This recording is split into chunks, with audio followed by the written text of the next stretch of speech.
নমস্কার।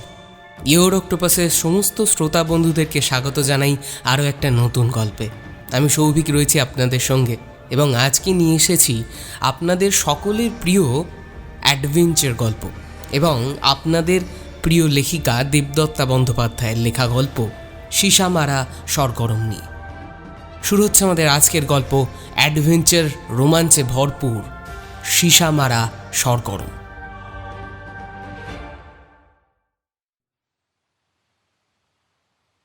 গরমের ছুটিতে এবার কোথাও যাওয়া হয়নি বলে রুবাইয়ের খুব মন খারাপ। এবছর আবার অত্যধিক গরমের জন্য 15 দিন ছুটি বেশি দিয়েছে সরকার। যদিও মালবাজারে বৃষ্টি শুরু হয়ে গিয়েছিল সেই মে মাসের শুরুতেই। গরম তেমন নেই, কিন্তু সরকারি নোটিশে স্কুল বন্ধ। ঘরে বসে পড়তে পড়তে বোর হয়ে যাচ্ছিল রুবাই। অন্নয়দাকেই ধরেছিল ওরা সবাই মিলে। কাছে পিঠে দুদিন যদি অন্নয়দা ওদের একটু ঘুরিয়ে আনে। ঘুরতে তো অন্নয় বরাবরই ভালোবাসে। কিছুদিন আগেই ওর বন্ধু প্রদীপ জানিয়েছিল ফালাকাটার দিকে শালকুমারের কাছে সীসামারার জঙ্গলের ভেতর নদীর ধারে ওরা একটা নতুন রিসর্ট খুলেছে। গাছবাড়িতে বসে নদীর ওপারে জঙ্গলে পশুদের জল খাওয়ার দৃশ্য দেখতে চাইলে চলে আসতে পারে। ছবিও পাঠিয়েছিল মোবাইলে।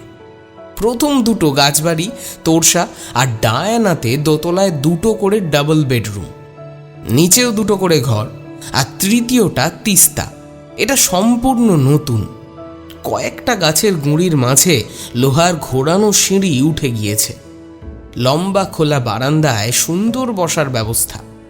এই গাছবাড়ির একটা দিক কাঁচের। ঘরের ভেতর দুধারেই ডাবল ডেকার বেড, বড় কাঁচের জানালা। খুব ভালো করে 8 জন থাকা যায়। এই গাছবাড়ির বারান্দায় বসে নদীর ওপারে চোখ রাখলেই চোখে পড়তে পারে হরিণ, ময়ূর, বুনো শুয়োর, বাইসন। আর সন্ধে নামলেই হাতির দলের ব্রিংহর্ন ভেসে আসে। রাতে বড় বড় টর্চ লাইটের ফোকাস ফেললেই দেখা যায় গন্ডারের দল ঘুরে বেড়াচ্ছে। তবে সহসা নদী পার হয়ে বাঁধের ওপর উঠে আসে না পশুর দল। ছবিগুলো দেখেই অন্নয়ের মন ছুটে গিয়েছিল। মোটে 3.5 ঘন্টার পথ যাব করেও যাওয়া হয়নি। অবশেষে ঠিক হলো অন্নয়, ওর বন্ধু ইমন, এদিকে রুবাই, আকাশ আর রাজেন যাবে। প্রদীপকে ফোন করতেই সে বলল, আরে ফুল টুরিস্টের সিজন চলছে, প্রায় রোজই ফুল হাউস। তবে সামনের সপ্তাহে জুনের 7 আর 8 উইকডেতে তিস্তা কটেজ মানে এই বড় গাছবাড়িটা ফাঁকা আছে, তোরা চলে আয়। ওরা আর দেরি করেনি। রুবাই, আকাশ আর রাজন 3 জনেই অন্নয়ের ছাত্র। এর আগে ওরা অন্নয়ের সঙ্গে ঘুরতে গিয়েছে, তাই সহজেই ওদের বাবা মা অনুমতি দিল। সবুজ চা বাগানের বুক চিরে কালো পিচের রাস্তা যেন এক বিশাল সরীসৃপ। পথে পড়ল নেওড়া, জলঢাকা, মূর্তি, ডায়না, একের পর এক খরস্রোতা নদী। বীরপাড়া থেকে ফালাকাটার রাস্তায় ঢুকেই দৃশ্যপটে বদল এলো। এ পথে কাজ চলছে। প্রতিটা সেতুই নতুন করে তৈরি হবে, তাই রাস্তার অবস্থা খুব খারাপ। ইমনদা আর অন্নয়দা পালা করে গাড়ি চালাচ্ছিল। পথ শুরু হতে হতে একসময় ওরা ঢুকে পড়ল গ্রামের মেঠো পথে।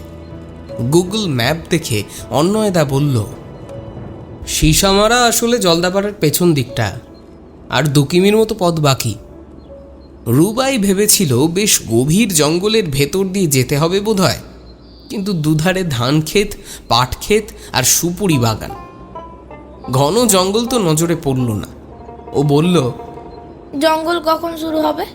জঙ্গল ঠিক নয়, আমাদের থাকার জায়গাটা জঙ্গলের ধারে, নদীর এপারে। যা শুনেছি নদীর ওপারে গভীর জঙ্গল। জলদাপাড়ার একটি রেঞ্জ এই সীসামারা, অন্নয় বলে। রুবাই উৎসাহ নিয়ে জানতে চায় এই সময় গেলে বন্য জন্তুর দেখার সুযোগ কতটা। অন্নয় আবার বলে, ওটা সম্পূর্ণ ভাগ্যের ব্যাপার। সুন্দরবনে গিয়ে বাঘ দেখে আর কজন? জলদাপাড়ায় এসে সবাই কি আর বন্য জন্তুর দেখা পায়? তুই তো ডুয়ার্সের ছেলে, তোর তো এসব জানা উচিত। আরে এসব ধান খেতে না নিয়মিত হাতি আসে। ওই দেখ টঙ্গর। রাজনের কথায় ওরা দেখে ধান ক্ষেতের ভেতর বেশ উঁচু মাচা করে পাহারা দেওয়ার জন্য ঘর বানিয়েছে গ্রামের লোক। এসব ঘর মালবাজারের আশেপাশের ধান ক্ষেতেও দেখা যায়। এখানে বসে রাতে ক্ষেত পাহারা দেয় চাষিরা। তখনই অন্নয়ের ফোনটা বেজে ওঠে। রুবাই আর চোখে দেখে প্রদীপদার নাম। হ্যাঁ, এই চলেই এসেছি প্রায়। ফোনটা স্পিকারে দিয়ে বলে অন্নয়, আরে তাড়াতাড়ি আয়, গাড়ি রেখে বাঁধের উপর উঠে আয় এক্ষুনি। একদল বাইসন জল খেতে এসেছে। কুইক কুইক, দিনের আলোতেও এরকম দৃশ্য প্রায় দেখা যায় না, চলে আয়। ইমনকে গুগল ম্যাপ দেখে ডান বাঁ বলছিল আকাশ। সুপুরি বাগান পার করে শাল, সেগুন, মেহগনি গাছের ঘন জঙ্গলের ভেতর দিয়ে পথ বেঁকে গিয়েছে। মাঝে দু একটা টিনের চালের বাড়ি, একটা মন্দির, সামনেই উঁচু বাঁধ, ডান দিকেই লেখা সীসা মারা রাইনো ক্যাম্প।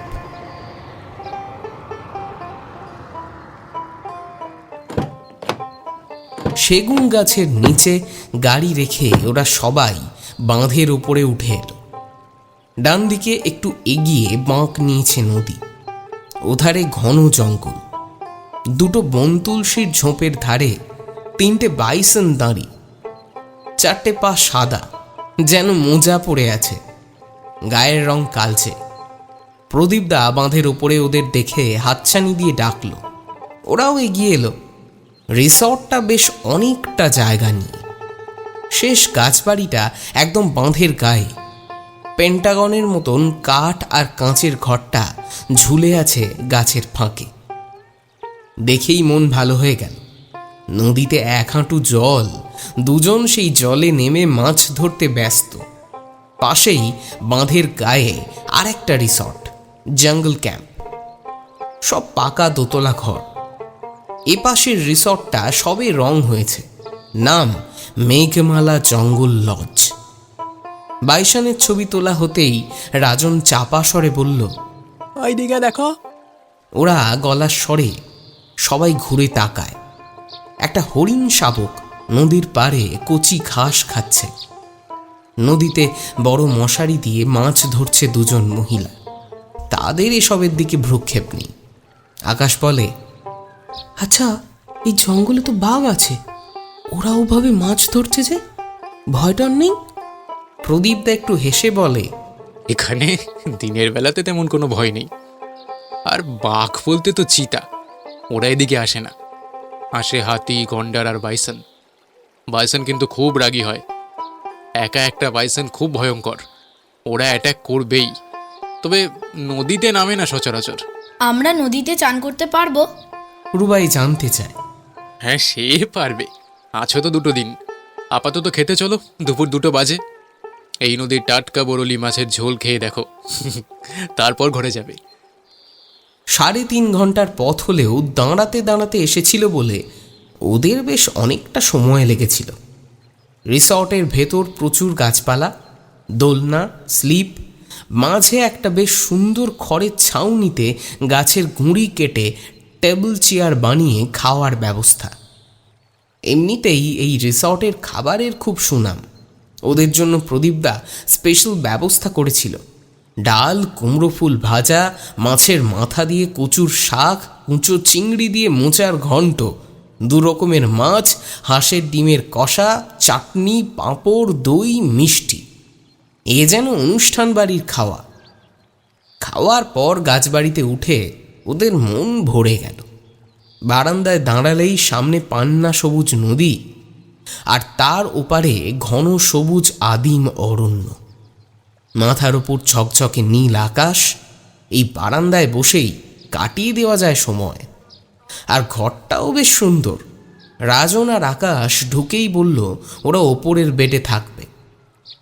হঠাৎ অন্নয়দার ডাকে ওরা বাইরে বেরিয়ে আসতেই দেখল এক অদ্ভুত দৃশ্য। নদীর শান্ত সবুজ জলের ওপর 1 ফিট উঁচু হয়ে ধেয়ে আসছে ঘোলাটে খাঁকি রঙের জলের স্রোত। মুহূর্তের মধ্যে নদীর রং বদলে গেল। আর চর দেখা যাচ্ছে না। আশপাশের ঝোপ জঙ্গল ছুঁয়ে বয়ে চলেছে স্রোতস্বিনী। হরপাবান, পাহাড়ে বোধহয় বৃষ্টি হচ্ছে, তাই জল বেড়ে গেল। অন্যয় বলে, হঠাৎ একটা ময়ূর বেরিয়ে আসে বনের থেকে। নদীর পাড়ে দাঁড়িয়ে মেলে দেয় তার পেখম, আকাশের দিকে মুখ তুলে নাচতে থাকে। রুবাই দেখে নীল আকাশের এক কোণে ধূসর মেঘের দল জট বাঁধছে, হাওয়ায় ঠান্ডা ভাব। আশেপাশে বৃষ্টি শুরু হয়েছে। ও চটপট ক্যামেরার শাটারটা টেপে। এই ক্যামেরাটা ওকে মা এবারে জন্মদিনে কিনে দিয়েছে। ততক্ষণে ইমনদা নিচের একটা খাট দখল করে নিয়েছে।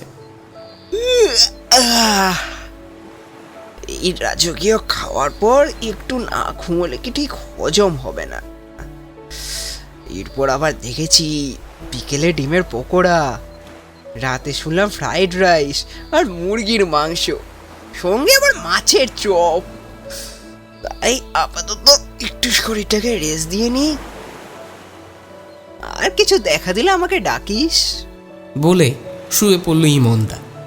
আকাশ আর রাজন বারান্দায় চেস বোর্ড সাজিয়ে বসেছে। বৃষ্টি নামার আগে চল একবার বাঁধের উপরে হেঁটে আসি। অন্নয়দার ডাকে রুবাই ওর নতুন ক্যামেরাটা গলায় ঝুলিয়ে নেমে আসে। বাঁধের ওপর সবুজ ঘাস গজিয়েছে, দু একটা গরু ছাগল চড়ে বেড়াচ্ছে। বাঁধের ওপাশে প্রতিটা রিসর্টেই প্রচুর গাছপালা। ফাঁকা জমিতেও বন দপ্তর প্রচুর গাছ লাগিয়েছে। পাশেই একটা পথের উপর বসে তিনটে ছেলে দূরবীন দিয়ে জঙ্গলের ভেতরে চোখ রেখেছিল। রুবাই ক্যামেরার লেন্সে চোখ রেখে জুম করে দেখতে চেষ্টা করে, কিন্তু কিছু ধরা পড়ে না। জল আবার কমতে শুরু করেছে। বাঁধের গায়ের সিঁড়ি বেয়ে ওরা নিচে নেমে আসে। তিনটে সিঁড়ি জলে ভেজা, অর্থাৎ এতটা জল উঠেছিল। ওখানে বসে দুজন চুপচাপ জঙ্গলের দিকে চেয়ে থাকে। ঘড়িতে বলছে বিকেল 4টে, কিন্তু মেঘের আড়ালে মুখ লুকিয়েছে সূর্য। ছায়া মাখা বিকেল, যেন ঝুপ করে সন্ধে নামবে এখনই। দু এক ফোঁটা বৃষ্টি পড়তেই ওরা উঠে পড়ে। আর তখনই রুবাইয়ের লেন্সে ধরা পড়ল ধূসর রঙের এক শৃঙ্গ গন্ডারটা। জঙ্গলের ভেতর ঝোপের সঙ্গে মিশে সে একাই দাঁড়িয়ে রয়েছে, কচি ঘাস খাচ্ছে মাঝে মাঝে। রুবাই স্ট্যাচু, শুধু শাটার টেপার মৃদু আওয়াজ শুনতে পেয়ে দাঁড়িয়ে যায় অন্নয়। কয়েকটা ফটো তুলেই রুবাই ক্যামেরাটা অন্নয়দার হাতে তুলে ওকে দূরের ঝোপটায় ফোকাস করতে ইশারা করে। খালি চোখে দেখা না গেলেও লেন্সের ভেতর পরিষ্কার দেখা যাচ্ছে জন্তুটাকে। মাঝে মাঝে ঘাড় উঁচু করে সে চারপাশ দেখে নিচ্ছে, আবার নরম ঘাসে মুখ ডোবাচ্ছে। কিন্তু বড় বড় ফোঁটার বৃষ্টি শুরু হওয়ায় ওরা আর ওখানে দাঁড়িয়ে থাকতে পারল না। বাঁধের উপর কোনো বড় গাছ বা কিছু নেই, তাই ওরা নিচে নেমে ওদের পাশের মেঘমালা লজের ভেতর একটা বড় গাছের নিচে দাঁড়িয়েছিল। ওদের গাছবাড়িটা অবধি যেতে গেলে এখন পুরো ভিজে যাবে, কিন্তু কিছুক্ষণের ভেতর গাছের পাতার ফাঁক দিয়ে টপ টপ করে জল পড়তে লাগলো। অন্নয় বলল, এখানে দাঁড়িয়ে ভেজাচ্ছে, চল ঘরে চলে যাই, গিয়ে চেঞ্জ করে নেব। রুবাইয়ের হাতে নতুন ক্যামেরা, ক্যামেরার ব্যাগটা ভিজে যাবে। অন্যয় এক ছুটে ওদের রিসর্টে ফিরতে গিয়ে বেশ ভিজে গেল। রুবাই যে গাছটার নিচে দাঁড়িয়েছিল তার পাশেই একটা দোতলা কটেজ। ও এক দৌড়ে কটেজের বারান্দায় উঠে আসে। বৃষ্টির তেজ আরও বাড়ছে। ক্যামেরাটা নরম তোয়ালে দিয়ে মুছে ফেলেও। এই কটেজটায় লোক আছে, ওপরের বারান্দায় তোয়ালে মেলা। নিচের দুটো ঘরের দরজাই বাইরে থেকে বন্ধ। হয় ট্যুরিস্ট ঘুরতে গিয়েছে, নয় এ দুটো ঘর খালি। ওপরে লোক রয়েছে কারণ মৃদু হিন্দি গানের আওয়াজ শোনা যাচ্ছে। বারান্দায় দুটো বেতের চেয়ার। একটু ইতস্তত করে রুবাই একটা চেয়ারে বসে। পরক্ষণেই মনে হয় ওপরের ঘরে যারা রয়েছে তারা যদি কিছু মনে করে, ওকে যদি কিছু বলে। ও তো এই লজে ওঠেনি, কিন্তু এই বৃষ্টিতেও কি আর করবে। ও নিজেকে বোঝায়, ফিরতে গিয়ে ও বৃষ্টিতে আটকা পড়েছে বলবে। তখনই ওর নাকে ভেসে আসে সিগারেটের গন্ধ। ওপরের কাঠের বারান্দায় ধপ ধপ করে হাঁটছে কেউ। একটা ইংরেজি গানের রিংটোন ভেসে আসে। হ্যালো, হ্যাঁ এবার শোনা যাচ্ছে? হ্যাঁ হ্যাঁ, আজ হয়ে যাবে। বেশ জোরে কথা বলছে লোকটা। এইভাবে আগে থেকে বলতে পারবো না। দেখা যাক। রেগে গিয়েছে লোকটা, গলার স্বর চাপা হলেও রাগটা ধরা পড়ছে। আর আমার এই নাম্বারে ফোন করবে না, এরপর ফোন করতে হলে ফাহাদকে করবে। কাজটা হয়ে যাবে, হয়ে যাবে। ফোনটা কেটে দেয় লোকটা, সিগারেটের বার্ডসটা ছুঁড়ে ফেলে। দরজার আওয়াজে রুবাই বুঝতে পারে লোকটা ঘরে ঢুকে গেল। একটু পরে বৃষ্টি কমতেই রুবাই ফিরে আসে ওদের কাজ বাড়িতে। সন্ধ্যায় চা, পকোড়া আর সঙ্গে জঙ্গলে ঝিঁঝির ডাকে জমে উঠেছিল সন্ধেটা। মৃদু ভায়োলিনের আওয়াজ আসছিল পাশের কটেজ থেকে। মন উদাস করা সুর, যে বাজাচ্ছে তার খুব ভালো হাত। রাতের দারুণ খাওয়া দাওয়ার পর ওদের হাতে একটা বড় ব্যাটারি চালিত সার্চ লাইট দিয়ে প্রদীপদা বলল, জঙ্গলে সবুজ রঙের চোখ জ্বলতে দেখতেই সার্চ লাইটটা ফেলতে হবে। তবে হ্যাঁ, রাতের বেলা কিন্তু কেউ নিচে নামবে না বা বাঁধের ওপর উঠবে না। ফরেস্ট গার্ড ধরতে পারলে না সোজা চালান করে দেবে। প্রচার খুব বেড়েছে ইদানিং। কয়েকদিন আগেই একটা গন্ডারকে মেরেছে, তবে খড়গোটা নিতে পারেনি, গার্ড এসে গিয়েছিল। কেউ ধরা পড়েনি? রুবাই বলে। না, তবে জঙ্গলে পাহারা বেড়েছে। এই শিশুমারায় প্রচুর গন্ডার দেখা যায়। আমিও বিকেলে একটা দেখেছি, দূর থেকে ছবিও তুলেছি। রুবাই বলে, বাহ, দারুণ তো। ওরা গাছবাড়িতে উঠে সেই সার্চ লাইট নিয়ে জমিয়ে বসল। প্রথম 1 ঘন্টা বারবার সার্চ লাইট জ্বালিয়েও কিছু দেখা গেল না। এদিকে ব্যাটারি ডাউন হচ্ছে। একটু পর আকাশ আর রাজন শুয়ে পড়ল। রাজনের ট্যাবে মুভি দেখছিল ইমন। রুবাই সারা গায়ে ওডোমস মেখে অন্নয়দার সঙ্গে একাই বসেছিল বারান্দায়। দূরে কোথাও পটকা ফাটছে, টিন পেটাচ্ছে কেউ। ফিসফিস করে অন্যয় বলে, আশপাশে কোথাও হাতি বেরিয়েছে। 2 দিন পর বোধহয় পূর্ণিমা, বড় চাঁদ উঠেছে। তবে আকাশে মেঘও আছে। মাঝে মধ্যে চাঁদকে ঢেকে ফেলছে মেঘের দল, আবার আকাশ পরিষ্কার হচ্ছে। হঠাৎ রুবাইয়ের মনে হলো দূরের ঝোপটা যেন আরে বহরে বেড়ে উঠেছে আর জঙ্গল ঠেলে বেরিয়ে আসছে। নাইট ভিশন দূরবীনে চোখ রাখতেই ও অবাক হয়ে দেখল 2 বড় বড় হাতি আর একটা বাচ্চা এগিয়ে আসছে জল খেতে। জলের ধারে দলটা নামতেই মেঘ সরে গেল। এবার অন্নয়দাও দেখতে পেয়েছে। মনে হচ্ছে এটা একটা পরিবার। বাবা হাতিটার বেশ বড় 2 দাঁত চাঁদের আলোয় ছকছক করছে। জল ছিটিয়ে খেলা করছে বড় হাতি 2।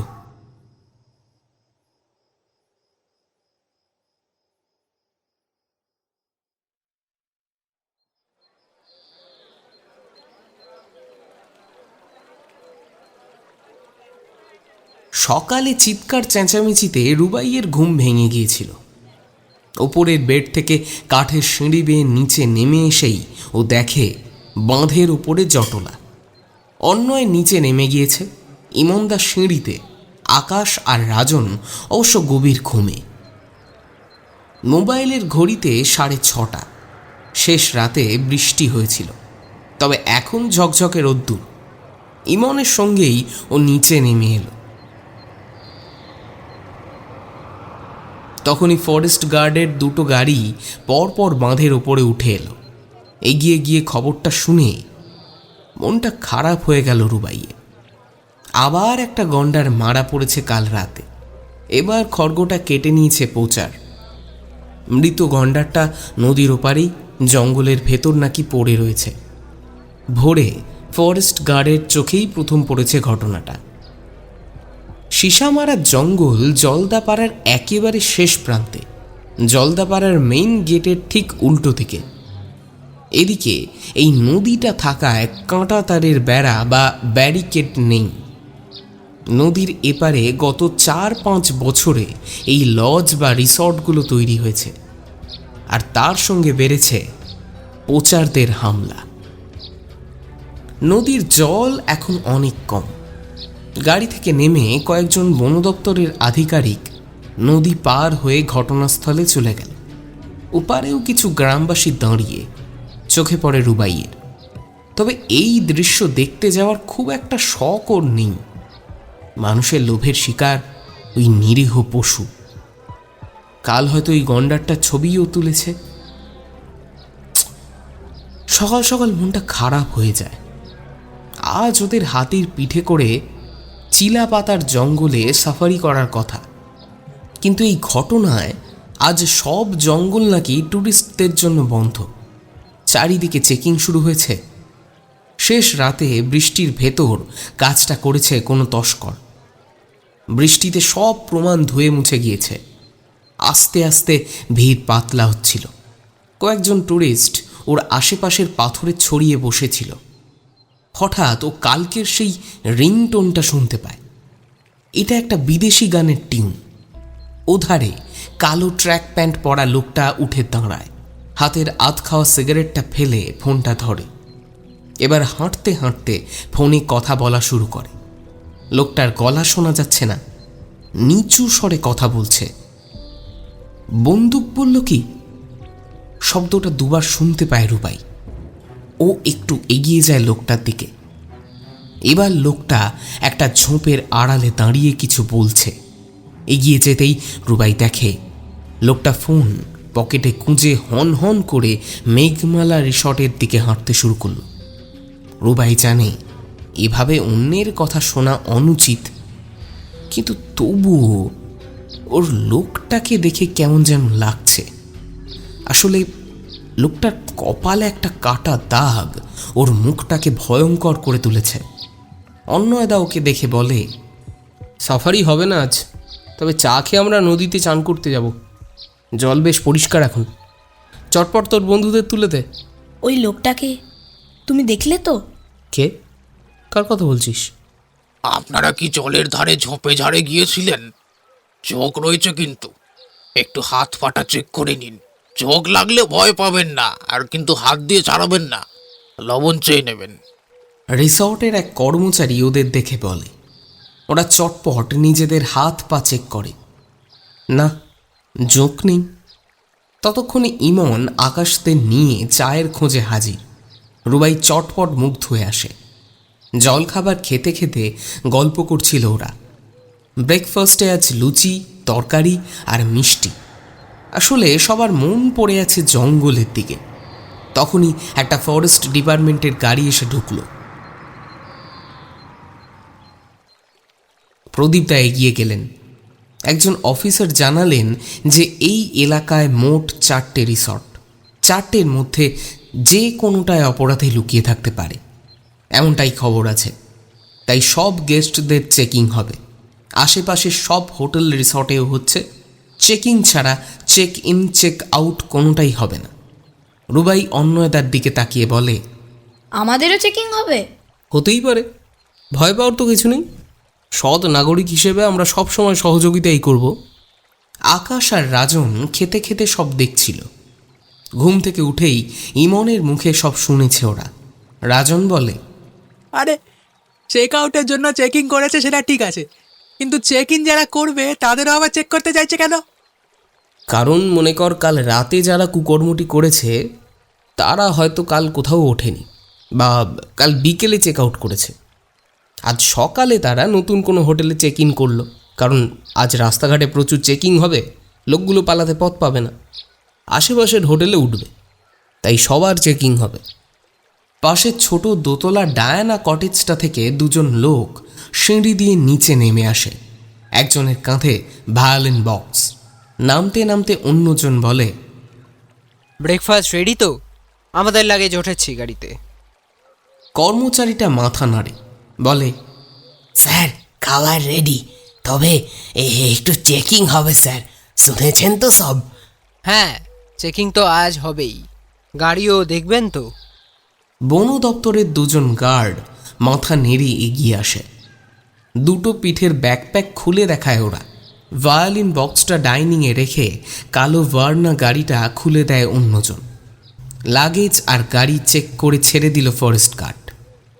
ওরা খেতে বসতেই ইমন বলল, ও, কাল তবে আপনি ভায়োলিন বাজাচ্ছিলেন? খুব ভালো হাত তো আপনার। লোকটা মৃদু হেসে ধন্যবাদ জানায়। প্রদীপদা মুখটা কাঁচুমাচু করে এসে ওদের বলে, কিছু মনে করিস না, তোদের ঘরটাও চেক করবে। আরে চেকিং করবে তাতে মনে করার কি আছে, হোক চেকিং। ইমন বলে। ওদের ঘরে গিয়ে লাগেজ আর অন্নয়দার গাড়ি চেক করে পাশের রিসর্টে চলে গেল অরণ্যরক্ষীর দল। ওই লোক দুটো খেয়ে বেরিয়ে গেল। প্রদীপদা বলল, কয়েকদিন ধরেই গন্ডারটা নদীর কাছে ঘুরছিল। গন্ডারটার বয়স হয়েছিল, মনে হয় চোখেও একটু কম দেখতো। খারাপ লাগছে। কাল এক ঝলক আমরাও একটা গন্ডার দেখেছিলাম, সেটাই নাকি। অন্নয়দা বলে, হতে পারে। না, আজকে তোদের ভালো খাসির মাংস আর পোলাও খাওয়াবো ভেবেছিলাম। এদিকে আমি তো বাজারে যেতেই পারলাম না। ভালো খাসির মাংস আনতে আমাকে শালকুমার যেতে হতো। এদিকে ছাড় তো, আমরা খেতে নয় ঘুরতে এসেছি। হাতি রাইডটা আজ হলো না, ভাবছি কাল গাড়ি নিয়ে চিলাপাতার ভেতরটা একবার ঘুরে আসবো। অন্নয় বলে, শোন, আজকে যাস না, পদে পদে চেকিং চলবে। ওই অফিসার বলেছিল না খড়গোটা এখনও আশেপাশেই আছে। ভোর রাতের ঘটনা, 4টে থেকে 5টার মধ্যে ঘটেছে। অপরাধী তো আর জঙ্গলে ঢোকেনি, ওদিকে গাড়ির পথও নেই। পায়ে হেঁটে 16 কিমি গেলে বড় রাস্তা। জঙ্গলে ফরেস্ট গার্ডও রয়েছে, তাই ডিএফ সাহেবও বলেছেন যে প্রচাররা নদী পার করে এদিকেই এসেছে। এবার যদি গাড়িও থাকে কত দূর আর যাবে? তাছাড়া ভোর রাতে গাড়ির আর কোনো আওয়াজ কেউ পায়নি। এই কাঁচা রাস্তায় একটা শিব মন্দির দেখলি তো আসার সময়? ওই পুরোহিত 4:30 উঠে এই নদীতে স্নান করে জল নিয়ে যায়, সেও কোনো গাড়ি দেখেনি। ওদিকে 5:30টায় টহলরত বনকর্মী দেখতে পেয়ে খবরটা দেয়। সেই 6টায় খবর গিয়েছিল চারিদিকে। নাকা চেকিং চলছে সব দিকে, আর আমাদের 4টে রিসর্টকেই চোখে চোখে রেখেছে ওরা। পুলিশেরও সাহায্য নিয়েছে বন দপ্তর। তাহলে আজ ঘোড়া যখন বন্ধ, যাই আমরা গিয়ে একটু নদীতে স্নানই করে আসি। ইমনদা বলে সব শুনে। সেটা করাই যায়। ব্রেকফাস্ট সেরে ওরা গামছা কাঁধে সবাই নদীতে নাইতে গেল। ভোর রাতে বৃষ্টি হলেও আজ নদীর জল পরিষ্কার। বাঁধের কাছটায় চড়ায় নেমে ওরা নদীর জলে দাপাদাপি করল কিছুক্ষণ। বেশ ঠান্ডা জল, খুব গভীর নদী নয়, হাঁটু জল হবে। ওপারের জঙ্গল থেকে নাম না জানা পাখির আওয়াজ ভেসে আসছিল, কিন্তু দফায় দফায় বাঁধের ওপর অরণ্যরক্ষীদের আগমন ও গাড়ির যাতায়াতে বিরক্ত হয়ে ওরা একসময় উঠে পড়ল।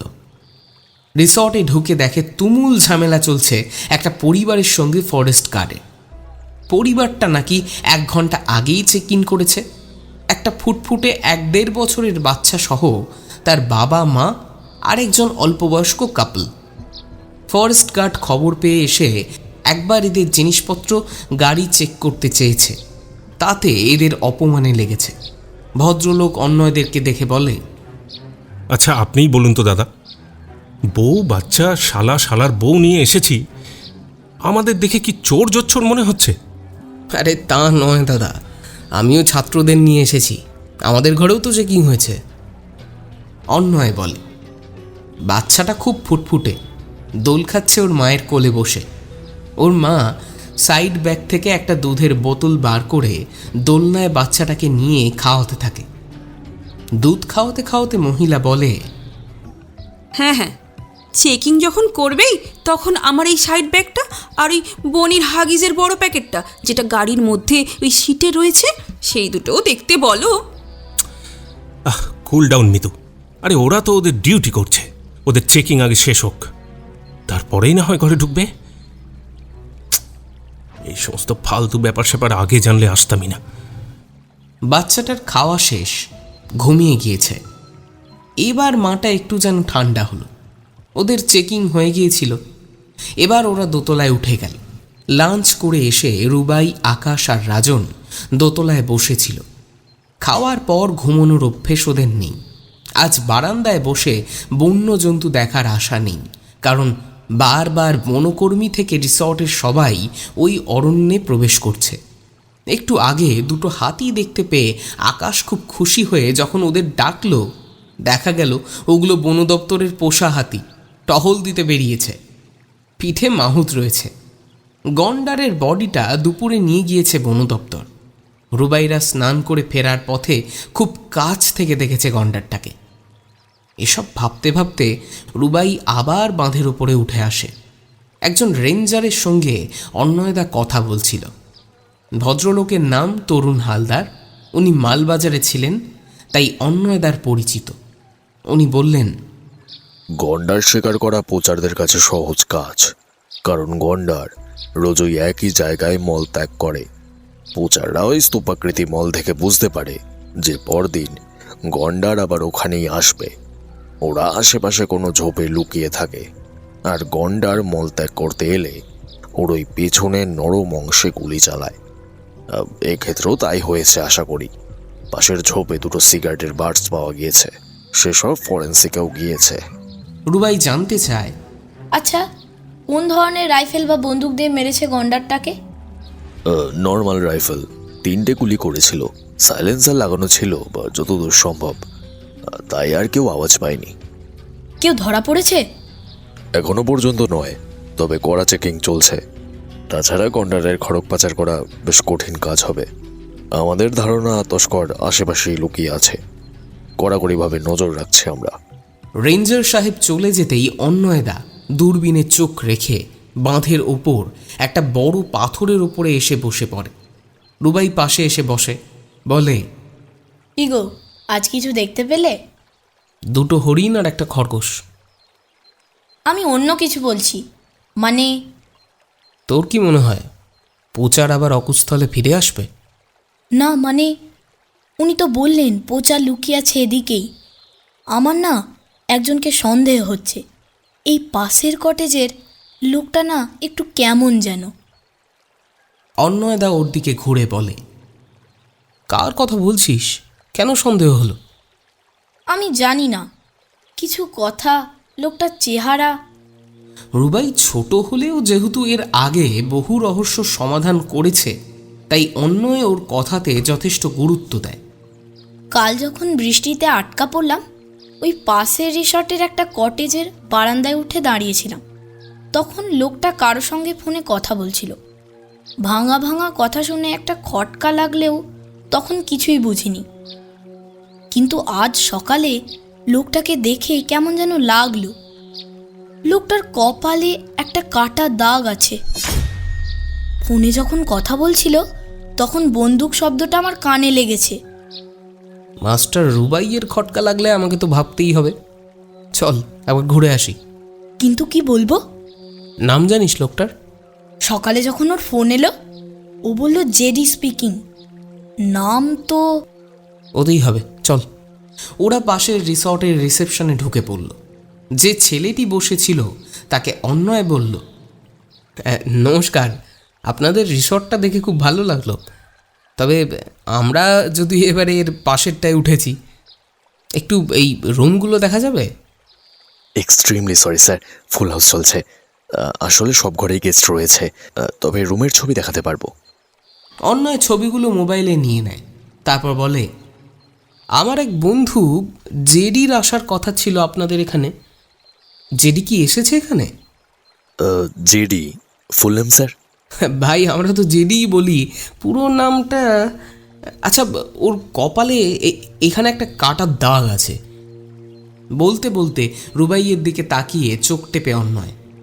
লোকটা একটা খাতা খুলে কিছু দেখে, তারপর বলে, জিতেন বাবু, মানে জিতেন দত্ত, উনি তো ওই দোতলায় ছিলেন।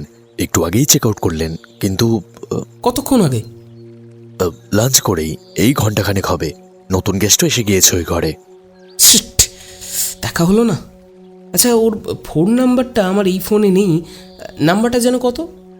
এবার রিসেপশনের ছেলেটা একটু আমতা আমতা করে বলে, নম্বর তো স্যার আমি দিতে পারবো না, সরি স্যার। এভাবে ওকে, নো প্রবলেম। আপনি আপনাদের কোনো ব্রোশিওর বা লিফলেট থাকলে আমাকে একটু দিন। আমার একটা ট্রাভেলিং এজেন্সি আছে, ট্যুর থাকে এদিক ওদিক। Sure sir. ছেলেটা ঝুঁকে নিচে থেকে ব্রোশিওর খুঁজছিল। টেবিলে রেজিস্টারটা খোলা। অন্নদার ইশারায় রুবাই টুক করে একটা ছবি তুলে নেয়। ছেলেটা একটা লিফলেট এগিয়ে দেয়। অন্যয় চলে আসতে গিয়ে বলে, আচ্ছা, জেডি ওর নীল সুইফটটা নিয়ে এসেছিল এখানে? না স্যার, একটা i20 স্টিল গ্রে।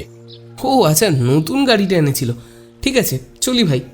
দুরু দুরু বুকে দুজনে বেরিয়ে আসে। নিজেদের রিসর্টে ঢুকতেই রুবাই বলে, লোকটার ফোন নম্বর পেয়েছি, ঠিকানাও আছে, গাড়ির নম্বরও লেখা ছিল রেজিস্টারে। এই তো এবার। অন্যয় বলে, আমি খোঁজ নিচ্ছি। কাউকে ফোন করে অন্যয়দা, বলে ওই লোকটার সম্পর্কে খোঁজ নিতে। ওরা দুজন দোলনায় এসে বসে। পাশের দোলনায় বাচ্চাটাকে ওর বাবা দোল দিতে দিতে প্রদীপদার সঙ্গে গল্প করছিল। প্রদীপদাকে বাচ্চাটার বাবা বলে, কি মুশকিল বলুন তো, মাত্র 2 দিনের জন্য এসেছি, চেকিংয়ে নাজেহাল। আগে জানলে আসতামই না মশাই। দেখুন, সেসব তো আর আমাদের হাতে নেই মিস্টার রায়। একটা ঘটনা ঘটে গেছে, এখন পুলিশ আর বন বিভাগ কিছুদিন তৎপর হয়ে উঠবে। এদের তো আজকে জঙ্গল সাফারি ছিল, ক্যান্সেল হয়ে গেল। কি আর করা যাবে বলুন। অন্যয় নিজের পরিচয় দেয়। আলাপ হয় মিস্টার অনিশ রায়ের সঙ্গে। উনি শিলিগুড়ির বাসিন্দা, ব্যবসায়ী। দোলনায় বসে রুবাই বলে, প্রচার কি আর এইসব জায়গায় লুকিয়ে বসে থাকবে? রাতের অন্ধকারে এসেছে, ভোর রাতে মেরেছে গন্ডারটাকে, তারপর খড়গ কেটে চম্পট দিয়েছে। কিন্তু খুব বেশি দূরে যেতে পারবে না। তাছাড়া কই গো, কোথায় গেলে? ওরে বাবারে, ও মা গো! চিৎকার আর তার সঙ্গে দুর্দার করে ওপর থেকে নেমে এলো বাচ্চাটির মা ও অন্য আরেকজন মহিলা। ওদের চিৎকারে প্রদীপদা আর মিস্টার অনিশ রায় কথা থামিয়ে ছুটে গেলেন ওই দিকে। অনিশবাবুর শালা শাওন নিচেই ছিল, সেও ছুটে এলো। কি হয়েছে ম্যাম? Any problem? প্রদীপদা জানতে চায়। কি হয়েছে মিতু? তুতান? ওরে মা গো, কোথায় এনে তুললে? ইউ, জোক, হি একটা মোটা, উফ, খড়ের ভেতর, কার্পেটের মধ্যে। হাঁপাতে হাঁপাতে বলে প্রথম মহিলা, দোতলায় জোঁক? আরে প্রদীপবাবু, কি বলছে এরা? দেখুন, দোতলায় তো জোক ওঠে না, হয়তো আপনাদের কারোর গায়ে এসেছে। আচ্ছা, আপনারা কি ফটো তুলতে ঝোপে বা জলের কাছে কোথাও গিয়েছিলেন? প্রদীপ প্রশ্ন করে। না তো, এই তো লাঞ্চ করতে এলাম। তাছাড়া আমাদের কারো রক্ত খেলে টের পেতাম, শরীর থেকে রক্ত পড়তো। চলুন দেখছি। তবে এখানে জোক নেই, আছে জলের দিকে, কাদায় আর ওই স্যাঁতস্যাঁতে জায়গায়। 2-1টা টুরিস্টের গায়ে লেগে মাঝে মধ্যে আসে বটে। আর জোক মশার মতো ভয়ঙ্কর নয়, রোগ বহন করে না, অল্প রক্ত খেয়ে নিজেই পড়ে যায়, আর তাতে। সরি প্রদীপ বাবু, জোকের সাথে আমি থাকতে পারবো না, আপনি কিছু একটা করুন। আচ্ছা, আমি দেখছি। এই ভোলা, ভোলা, এই দেখ তো, দোতলায় বলে জোক ঘুরছে। প্রদীপবাবুর ডাকে সকালের সেই কর্মচারীটি ছুটে আসে, বলে, সকালে যারা চেক আউট করলো তাদের জোঁক ধরেছিল, কয়েকটা তো বারান্দায় পড়েছিল, আমি নুন দিয়ে ছাড়িয়েছিলাম। পাখির ফটো তুলতে জঙ্গলে গিয়েছিল বোধহয় ভোরবেলা। রুবাইয়ের হঠাৎ মনে হয় ভোরবেলায় লোকগুলো জঙ্গলে গিয়েছিল। তারা কি কিছুই দেখেনি? রেঞ্জার সাহেব তো সবাইকে জিজ্ঞেস করছিল কেউ কিছু জানে কি না। কেউ তো কিছু বলেনি। পরক্ষণেই ওর মনে হয় অনেকেই এসব কেসে নিজে থেকে জড়াতে চায় না। ঘুরতে আসলে তো লোকে জলে জঙ্গলে ছবি তুলতে যাবেই। পুলিশ তো ওদের গাড়িতেও সন্দেহজনক কিছু পায়নি, বরঞ্চ পাশের কটেজের লোকটাকে নিয়ে ভাবা যেতেই পারে। কিছুক্ষণ পর অন্যয়ের ফোনে ফোনটা এলো। ও উঠে একটু আড়ালে গিয়ে কথা বলে ফিরে এলো। রুবাইয়ের দিকে তাকিয়ে বলল, মিলল না রে, জেরির পরিচয় পাওয়া গিয়েছে। আলিপুর দুয়ারের একজন ব্যাংক ম্যানেজার, ছুটি কাটাতে এসেছিল। এই সময় অফিসিয়াল ফোন ধরতে চায় না বলে হয়তো কাউকে বলেছিল ওই ফোনে আর ফোন না করতে। কাজ টাজ হবে বলতে অফিসিয়াল কোনো কাজ হবে নিশ্চয়ই। আর ফাহাদ ওর জুনিয়র, ব্যাংকের লোক, বন্দুক নয় হয়তো বন্দুক বলেছিল। তুই ভুল শুনেছিস। রেঞ্জার তরুণ হালদার বলল ও নিজে সকালে লোকটার গাড়ি ও ঘর চেক করেছে।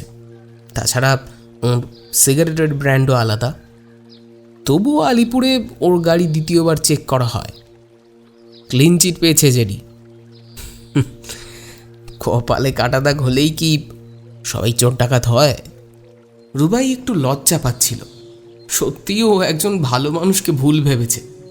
অসম্ভব। আমরা আজকেই ফিরে যাব, এখানে থাকা যায় না। ওপরে জোঁক, নিচে পিঁপড়ে, আরশোলা, এরপর হয়তো ছাড়পোকাও পাওয়া যাবে। কোথায় প্রদীপবাবু, কোথায়? চিৎকার করতে করতে অনিশ রায় নিচের ঘর থেকে বেরিয়ে আসেন। জোঁক পাওয়া গিয়েছিল বলে ওরা ওপরের ঘর ছেড়ে নিচে নেমে এসেছিল। প্রদীপদা ছুটে আসতেই উনি বলেন, আরে নিচের ঘরে তো 20 পিঁপড়ে ঘুরে বেড়াচ্ছে, আমার বাচ্চাটাকে কামড়ালে কি হতো? আরে মশাই, জঙ্গলে এসেছেন, এসব তো একটু থাকবেই।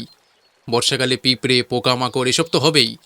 তাছাড়া অন্য মহিলাটি বলে, আমাদের ঘরটার ট্যাম্প, সোদা গন্ধ, বাথরুমের জল চুইয়ে কার্পেট ভিজে যাচ্ছে। দেখুন, আপনারা তো ওপরের ঘরে থাকলেন না নাকি? নিজেরাই তো নেমে এলেন।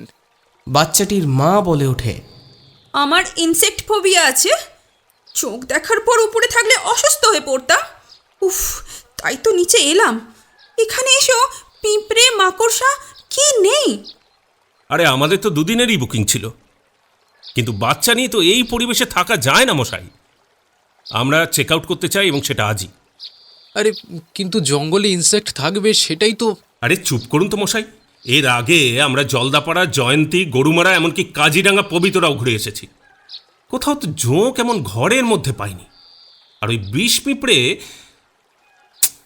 বাথরুমে মাকড়সা কি নেই বলুন তো? প্রদীপদা বলে, দেখুন, না পছন্দ হলে চেক আউট আপনারা করতেই পারেন, তবে জঙ্গলের সব রকম পরিস্থিতিতে মানিয়ে চলতে হয়। হোল টুরিস্টের সিজন চলছে, এইটা ছেড়ে গেলে কিন্তু আর কোথাও রুম পাবেন না। আরে ছাড়ুন তো মশাই, রুম না পেলে বাড়ি ফিরে যাব। 4-5 ঘন্টার তো পথ, কিন্তু এখানে থাকতে পারবো না। আর হ্যাঁ, আমি কিন্তু টাকা ফেরত চাইছি না। দাঁড়ান দাঁড়ান, টাকা তো দিয়েছিলেন একদিনের, একটা ডিউ ছিল। আরে ওটা আর দিচ্ছি না, কারণ একদিনও তো থাকলাম না, শুধু দুপুরে খেলাম, রাতের আর সকালের। দেখুন, ওভাবে কিন্তু হিসাব হয় না মিস্টার রায়। আপনি রাতে না খেলেও টাকাটা আপনাকে দিতেই হবে, কারণ এটা প্যাকেজ, আপনি বুঝতে পারছেন না। আপনি না এলে অন্য কেউ আসতো। আপনি বুক করেছেন, তাই জন্য তো আমি কাউকে বুকিং দিইনি। দেখুন, আমাদের বিলের পেছনে কিন্তু সব লেখা আছে। 3 দিন আগে অবধি ক্যান্সেল করলে 50% রিফান্ড, কিন্তু এরপরে আর কোনো রিফান্ড নেই। হিসেব মতো কালকের টাকাটাও কিন্তু আমি চাইতে পারি, তা আর চাইছি না।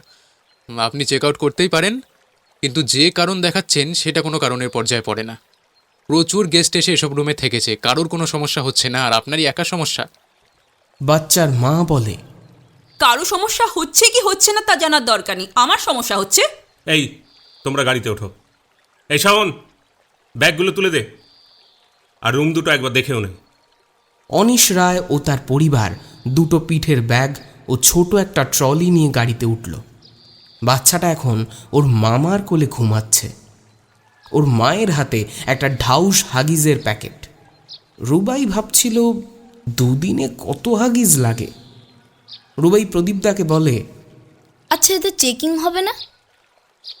দেখছি, তবে এরা যখন ঢুকেছিল তখন তো একবার চেকিং হলো, এখন আবার করলে খেপে যাবে। অন্নয়দা বলে, হ্যাঁ তাও ঠিক, তবে বন দপ্তর আর থানাকে জানিয়ে দিস, নাহলে তুই ঝামেলায় পড়বি। প্রদীপদা ফোন নিয়ে ওদিকে চলে যায়। বাচ্চাটা ঘুমাচ্ছে।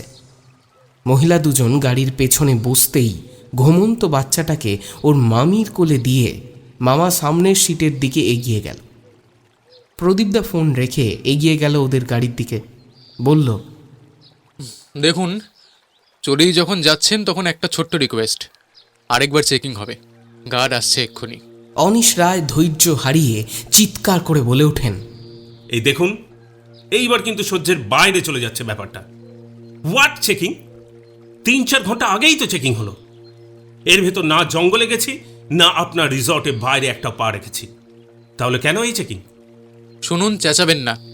আমাদের বন দপ্তর থেকে বলেছে আমরা অপারক, ওদের কথা আমাদের মানতেই হবে। প্রদীপদা বলে। গাড়ির দরজাটা খুলে নেমে আসেন অনিশ, বলেন, আরে করুন করুন, চেকিং করুন। এই যে ডিকিটা খুলে দিলাম, দেখুন গন্ডারের একটা লোমও পাবেন না। আরে খড়গ তো দূর, দেখতে চাইলে না স্টেপনিটাও বের করে দেখাতে পারি। প্রদীপবাবু বলেন, আহা, আপনি শান্ত হন, আমার ওপর রাগ দেখিয়ে কি লাভ? একটু সহযোগিতা করুন প্লিজ। গন্ডারের চামড়া শুনলেও গন্ডারের লোম কথাটা রুবাই আগে কখনো শোনেনি। ও মুখ ঘুরিয়ে ফিক করে হেসে ফেলল। অনিশ রায় বেজার মুখ করে বসে পড়ে একটা কাঠের গুঁড়িতে। ওর বউ, বাচ্চা, ওর শালা, বউ বেরিয়ে এসে বড় দোলনাটায় বসল। তখনই গার্ড সহ গাড়িটা চলে এলো। বন দপ্তরের লোক এই এলাকাতেই একটা ক্যাম্প করেছে। রীতিমতো ব্যাগ আর গাড়ি চেক করেও কিছু পাওয়া গেল না। গজগজ করতে করতে অনিশ রায় আবার গাড়িতে উঠল।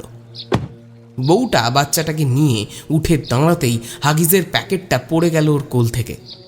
শাওন আর তার বউ এগিয়ে গিয়েছিল গাড়ির দিকে। রুবাই এগিয়ে গিয়ে হাগিজের প্যাকেটটা তুলে মহিলার হাতে দিতে যায়। বিরক্ত মহিলা যেন এক প্রকার ছিনিয়ে নিল প্যাকেটটা, তারপর গটগট করে গাড়ির দিকে এগিয়ে গেল। বউটা একটু অভদ্র, কেমন করে যেন ওর দিকে তাকিয়েছিল। একটা ধন্যবাদ অব্দিও দিল না। বাচ্চাটা ওর মায়ের কোলে ঘুমাচ্ছে বলেই রুবাই সাহায্য করতে গিয়েছিল। রুবাই ওদের বাই করতেই গাড়িটা বেরিয়ে গেল। চুপচাপ সেদিকে তাকিয়ে দাঁড়িয়েছিল রুবাই, কি যেন ভাবছিল। বন দপ্তরের গাড়ির হর্নে ওর সম্বিত ফিরল। ওদের গাড়িটাও চলে গেল। গভীরভাবে কিছু চিন্তা করছিল। হঠাৎ ওর কি যেন মনে হয়। মালবাজারে ওর পাশের বাড়ির বন্ধু রিয়াকে ফোন করে। বল, ভালোই তো ঘুরছিস অন্যায়দার সাথে, আমাকে কেউ বললিও না বল। খিলখিলিয়ে হেসে ওঠে রিয়া। শোন না, তোর কাকিমার মেয়েকে হাগিস পড়ায় তো? হ্যাঁ, কিন্তু তুই কি জঙ্গলে হাগিস পরে ঘুরবি? তোর কিন্তু অ্যাডাল্ট ডাইপার লাগবে। আরে ধুর, শোন না, বড় একটা হাগিসের প্যাকেটে কতগুলো হাগিস থাকে রে? বড় বলতে নানা রকম সাইজের ডাইপার হয়তো, এস, এম, এল, এক্সেল, আবার 24 পিস, 56 পিস, 72 পিস। কোনটা? উফ, তুই শুনবি? এই যে মাথার বালিশের মতো সাইজ, বড় লাল রঙের প্যাক, 1-1.5 বছরের বাচ্চার জন্য যেটা হয়। বাবা, এই জঙ্গলে কি হাগিস পড়বে? ওই কি ব্যাপার বলতো, খুলে বল না। রিয়া বেশ মজা পাচ্ছে, রুবাই বুঝতে পারে। আরে ওসব পরে বলছি, আগে বল একটা বড় প্যাকেটের ওয়েট কত? হাগিসটা তো খুব হালকা জিনিস, 78 থেকে 96 পিসের এমন বড় প্যাকেটটা হয়। আমাদের তরির জন্য তো প্রতিদিন ওই 4 থেকে 5টা লাগে। কাকিমা 78 থেকে 96 পিসের প্যাকটাই নেয়। কেন রে, কি হলো? হ্যাঁ, ওই রকম প্যাকেটের ওয়েট কত হবে? খুবই হালকা, মেপে তো কখনো দেখিনি, তবে 1-1.5 কিলোর মধ্যে হবে, আর কমও হতে পারে। প্যাকেটটা তো শুধু দেখতেই বড়, সবই নরম আর তুলোর তৈরি। ফোনটা কেটে দেয় রুবাই। ওর সারা শরীর কেমন যেন করতে থাকে। কিরে, কি হয়েছে? অন্নয়দা এগিয়ে এসে ওর কাঁধে একটা হাত রাখে। থরথর করে কেঁপে ওঠে রুবাই। কিরে, কি হলো তোর? এর আগে পাশের কটেজের জেডিকে সন্দেহের কথা বলে বেশ বোকা হয়েছে রুবাই। তাই এবার ওর যেটা মনে হয়েছে সেটা বলা উচিত হবে কি না ও বুঝতে পারছিল না। এই যে প্রদীপ বাবু, এইদিকে দেখে যান। যোগ হবে না কেন? আপনার গেস্ট সকালে রবারের বুট পরে কোনো জঙ্গলে গিয়েছিল, বুটটা নিয়েও যায়নি, বারান্দার কোণে চেয়ারের পেছনে পড়ে রয়েছে। বেশ কয়েকটা ঝোঁক এখনো রয়েছে বুটের ভেতর, ছুঁড়ে ফেলে দিতে হবে, এইখান থেকেই ঝোঁক বেরিয়েছে। ভোলা নামক কর্মচারীর চিৎকারে সবাই দোতলায় উঠে আসে। ও গজগজ করেই চলেছে। সিস্টেমটাও খারাপ করে রেখে দিয়ে গেছে আবার এই পার্টি। টয়লেটের সিস্টেম এদের ধরার কি দরকার পড়ে বুঝি না বাবু, লকটা ভেঙেই ফেলেছে মনে হয়। যত সব আমার কপালেই জোটে। প্রতিবার গেস্ট চলে গেলে রুম পরিষ্কার করে এই ভোলা। সকালের গেস্ট চেক আউট করার পর এই অনিশ বাবুরা এসেছিলেন। দোতলার ওই ঘরে কয়েকটা ঘন্টাই ছিলেন, তারপর নেমে এসেছিলেন নিচে। ভোলাকে এখন 4টে ঘর আবার ঝাড়পোছ করে চাদর বদলে রাখতে হচ্ছে। নতুন গেস্ট এসে যেতে পারে যে কোনো সময়। জোঁক কোথায়, আমাদের তো একবারও চোখে পড়ল না। অন্যয় বলে, ওই তো ওই নদীর ধারে যেসব কাদা জায়গায় রোদ ঢোকে না স্যাঁতস্যাঁতে, সেই সব জায়গাতেই জোকে ভরা। কিন্তু সেসব তো ওপারে জঙ্গলের দিকে। প্রদীপদা বলে, বুটের ভেতর প্যাচ প্যাচে কাদা, বাইরেটা অবশ্য জলে ধুয়ে গিয়েছে, ভেতরের কাদায় কয়েকটা ঝোঁক থেকে গিয়েছে। ভোলা বলে। লোক দুটো কোন ঘরে ছিল? রুবাই জানতে চায়। এই ডান দিকের ঘরে। সিস্টেমটা সকালে ঠিক ছিল, কিন্তু এখন দেখছি ভাঙা। এই পরের পার্টিটা তো মাত্র কয়েক ঘন্টা ছিল এ ঘরে। মনে হয় যোগ নয়, এই সিস্টেমটা ভেঙেছে বলেই ওরা ঘর বদলেছিল। এই বাথরুম তো আর ব্যবহার হবে না, জল আসছে না, লোক ডাকতে হবে। রুবাই চটপট দুটো ঘর একটু ঘুরে নেয়। ডাস্টবিনে প্লাস্টিক প্যাক করে কয়েকটা হাগিস ফেলেছে ওরা। কিন্তু এগুলো কেন? প্লাস্টিক ধরতে সাহস পায় না রুবাই। বারান্দার কোণে দুটো সিগারেটের বার্ডস পড়ে আছে। সেটা কি ব্র্যান্ড অন্যয়দা হয়তো বলতে পারবে। ও বারান্দার রেলিংয়ে ভর দিয়ে জঙ্গলের দিকে তাকিয়ে কিছু ভাবতে থাকে। তুই কি এদের কাউকে, মানে যে লোকগুলো সকালে চেক আউট করলো, তোর কি ওদের সন্দেহ হচ্ছে? রুবাই আস্তে আস্তে বলে, ওই হাগিসের প্যাকেটটা বেশ ভারী ছিল। নর্মাল হাগিস বেশ হালকা হয়। মামুন্দি আমার পিস্তুতো দিদি, ও আমাদের বাড়ি যখন আসে পুচকুর জন্য আমাকে হাগিস কিনতে দেয়। অনেক হালকা প্যাকেট হয়। আচ্ছা অন্যদা, বাচ্চাটাকে যতবার দেখলাম ঘুমাচ্ছিল কেন? 1.5 বছরের বাচ্চা, খেলবে, ছুটবে, কথা বলতে চাইবে। তাছাড়া 2 দিনের ট্যুরে 10-12, খুব বেশি হলে 15 থেকে 20টা হাগিস লাগতে পারে। এত বড় প্যাক তো লোকে নিয়ে ঘোরে না, ছোট প্যাক অ্যাভেলেবেল। ও একমাত্র হাগিজের প্যাকেটটাই তো কেউ চেক করেনি। দাঁড়া, আমি এক্ষুনি তরুণবাবুকে ফোন করছি। ওদের গাড়িটা বড় জোর 2-3 কিমি গিয়েছে, শালকুমারের বাজারের আগেই ধরা পড়বে। কিন্তু এরা তো গন্ডার মোড়ে যাওয়ার পর এসেছিল, তাহলে কেসটা... সকালে যারা রুম থেকে চেক আউট করলো তাদেরও ধরতে হবে। ওই কোণে দুটো সিগারেটের বার্ডস পড়ে আছে, দেখো, ওটাও চেক করা দরকার। আমার ধারণা ওরা খড়গোটা বাথরুমে সিস্টানের ভেতরে লুকিয়ে রেখে চলে গিয়েছিল। এরা এসে বাচ্চার পরিবারের আড়ালে জিনিসটা পাচার করলো। ছোট বাচ্চা, 2 জন মহিলা, এসব দেখলে পুলিশ বেশি চেক করবে না। ও মাই গড, এই তো পুরো টিম ওয়ার্ক। কিন্তু উইপেন, একটা বন্দুক বা রাইফেল, সেটা? আরে আমাদের চোখের সামনেই ছিল, ভায়োলিন বাক্সে। যখন সকালে লাগেজ চেক হচ্ছিল, ভায়োলিন বক্সটা ওরা রেখেছিল ডাইনিং টেবিলে। পুলিশ আর বনকর্মীরা ওটা ছুঁয়েও দেখেনি। এখন তো কত রকম আধুনিক রাইফেল বেরিয়েছে যা খোলা যায়। শালকুমারের একটু আগেই একটা নাকা চেকিংয়ে ধরা পড়ে গাড়িটা। রেঞ্জার তরুণ হালদার চলে এসেছিলেন ততক্ষণে। সেই গাড়িতেই প্রথম মহিলার কোলে ঘুমন্ত বাচ্চা, পাশের মহিলার হাতে হাগিজের প্যাকেট। আর খুলতেই বেরিয়ে এলো গন্ডারের 1 ফুট লম্বা খড়গ। তখনও নিচের দিকটা কাঁচা। একটু হাগিস ফেলে মাঝামাঝি জায়গায় আড়াআড়ি করে প্যাকেটে ভরে রাখা হয়েছিল খড়গটা। রুবাইয়ের কথা অনুযায়ী চারিদিকে সকালের কালো ভার্না গাড়িটার খোঁজ চলছে। সন্ধ্যার পর গাড়িটা ধরা পড়ে জয়গা বর্ডারে। দুজনেই গাড়ি ছেড়ে ভুটানে পালিয়ে যাওয়ার চেষ্টা করছিল। ভুটান গেট সেদিন এক বিশেষ কারণে বন্ধ থাকায় আটকে গিয়েছিল। ভায়োলিনের বক্সে উইপেনটা পাওয়া গিয়েছিল। জলদাপাড়া বিট অফিসে বসেছিল রুবাই, অন্যয় আর বাকি সবাই। রুবাই মাস্টার, তোমার নাম আমরা আগেও শুনেছি। দীর্ঘদিন মালবাজারে থেকেও তোমার সাথে যে কেন পরিচয় হয়নি আমার, তা বলতে পারবো না। যাই হোক, আমাদের বলো, ওই আনোয়ার আর মানব যে এই কেসে জড়িত, তুমি কখন বুঝলে? আর কেনই বা এই পরিবারটার ওপর তোমার সন্দেহ হলো? আর হাগিজের প্যাকেটে যে খড়গ থাকতে পারে, সেটাই বা কিভাবে বুঝলে তুমি? রেঞ্জার তরুণ হালদার প্রশ্ন করেন। এখানে ডিএফও বন্যপ্রাণী সাহেব, 3 জন রেঞ্জার ছাড়াও বেশ কিছু রিপোর্টার উপস্থিত ছিল। প্রথমে আমি পরিবারটাকে সন্দেহ করিনি, কারণ গন্ডার মারা যাওয়ার পর এরা শিলিগুড়ি থেকে রওনা দিয়েছে। তাছাড়া ছোট বাচ্চা, 2 জন মহিলা, একটা সুন্দর পারিবারিক ট্যুরে এসেছে মনে হচ্ছিল। কিন্তু ওরা যখন একটা ছোট্ট বিষয়ে ঝগড়া করে ঘর ছেড়ে দিল, ফিরে যেতে চাইল, তখন খটকা লেগেছিল। তারপর কায়দা করে চেকিংয়ের সময় হাগিজের প্যাকেটটা হাতে নিয়ে ডাইনিংয়ে রেখে দিল, তাই ওটা চেক হয়নি। কিন্তু তাড়াতাড়ি চেক আউটের সময় হাগিজটা পড়ে যেতেই আমি ওটা তুলে মহিলার হাতে দিই। ওটা হাতে নিয়ে আমার হাতে শক্ত কিছু ঠেকে। প্যাকেটটাও হাগিজ আন্দাজে বেশ ভারী বলে মনে হয়। উনিও আমার হাত থেকে হাগিজের প্যাকেটটা নেওয়ার সময় কেমন ভয় পেয়ে গিয়েছিল। আমার একটা ধন্যবাদ অবধিও দিল না। আর দুদিনের ট্যুরে 10-15টার বেশি হাগিজ লাগার কথা না, এত বড় প্যাকেট কেন?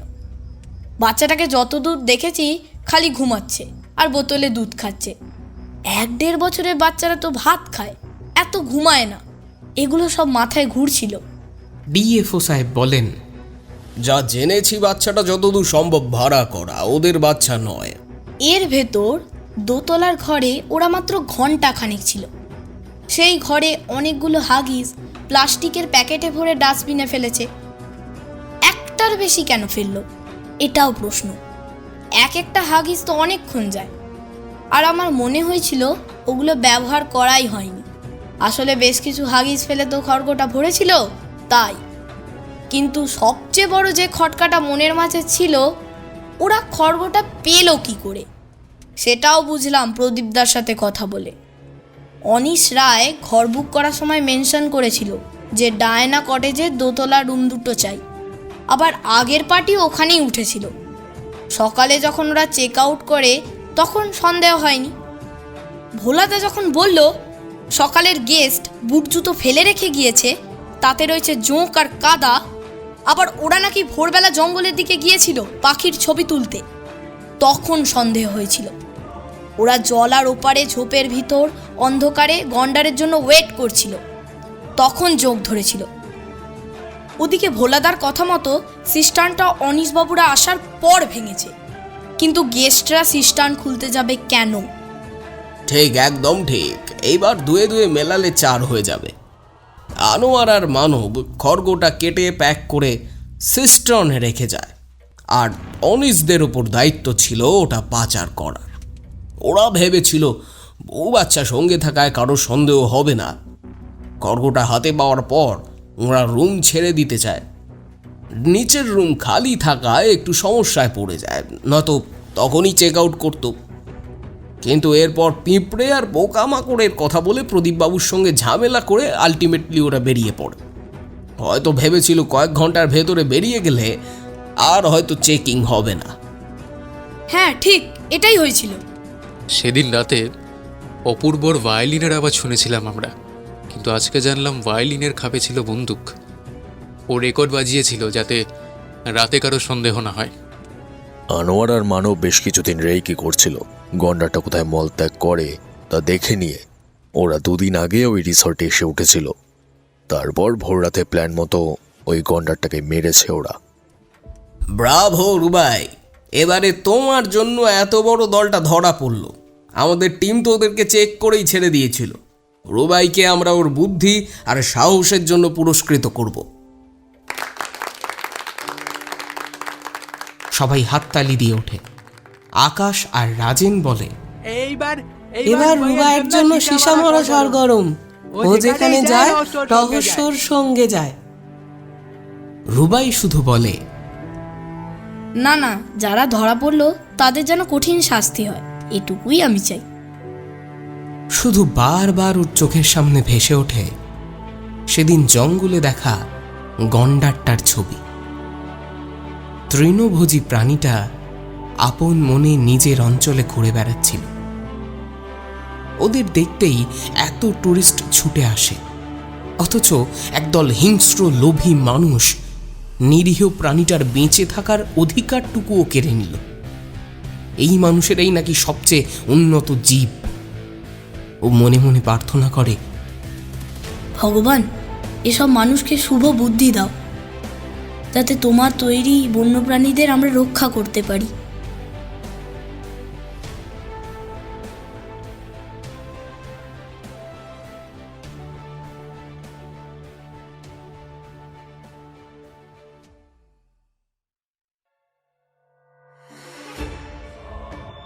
আপনারা শুনছিলেন সীসা মারা সরগরম, রচনায় দেবদত্তা বন্দ্যোপাধ্যায়। আজকের গল্পটি যদি আপনার ভালো লাগে তাহলে অবশ্যই একটা লাইক করে দেবেন এবং আপনার মূল্যবান মতামত অবশ্যই আমাদেরকে কমেন্ট করে জানাবেন। এছাড়াও আমাদের চ্যানেলটা যদি এখনও সাবস্ক্রাইব না করা থাকে তাহলে অবশ্যই বলবো চ্যানেলটিকে সাবস্ক্রাইব করে নিন, কারণ আমরা যখনই গল্প আপলোড করব তার নোটিফিকেশন আপনার ফোনে পৌঁছে যাবে। এছাড়াও আপনাদের কাছে আমাদের একটা ছোট্ট রিকোয়েস্ট রইল, আমাদের পরিবেশনা যদি আপনার ভালো লাগে তাহলে অবশ্যই তা আপনি শেয়ার করে নিতে পারেন আপনার কাছের বন্ধুবান্ধব ও আত্মীয় পরিজনদের সাথে। এটি আপনাদের কাছে সম্পূর্ণ ফ্রি, কিন্তু এটা আমাদেরকে অনেকটা অনুপ্রেরণা যোগাবে একটা খালি ঘরে একা একা বসে এই মাইকের সামনে গল্পগুলো রেকর্ড করার সময়। আজকের গল্প পাঠে আমি সৌভিক, রুবাইয়ের ভূমিকায় সৌগত, রিয়ার ভূমিকায় হিয়া, মিসেস রায় জনৈক মহিলার ভূমিকায় অর্পিতা, ইমন প্রথম ব্যক্তি ও দ্বিতীয় ব্যক্তির ভূমিকায় শুভ্র, তরুণ হালদার ও চতুর্থ ব্যক্তির ভূমিকায় আকাশ, রাজন প্রদীপবাবু ও প্রথম কর্মচারীর ভূমিকায় নীল, অনিশ রায়ের ভূমিকায় রানা, অন্যয় আকাশ, বৃদ্ধ কর্মচারী ডিএফও এবং গল্পের সূত্রধার আমি সৌভিক। গল্পের নাট্যরূপ দিয়েছে স্বস্তিক। নির্দেশনা ও পর্ব পরিচালনায় আমি সৌভিক। প্রচ্ছদ সৌভিক পিক্সেলেট থেকে। শব্দ সংযোজন ও আবহে 62 FPS স্টুডিও। সমগ্র পরিকল্পনা ও পরিচালনায় টিম ইওর অক্টোপাস। ভালো থাকবেন, সুস্থ থাকবেন। অক্টোপাস ফিরে আসবে আপনাদের জন্য আরও একটা নতুন গল্প নিয়ে। নমস্কার।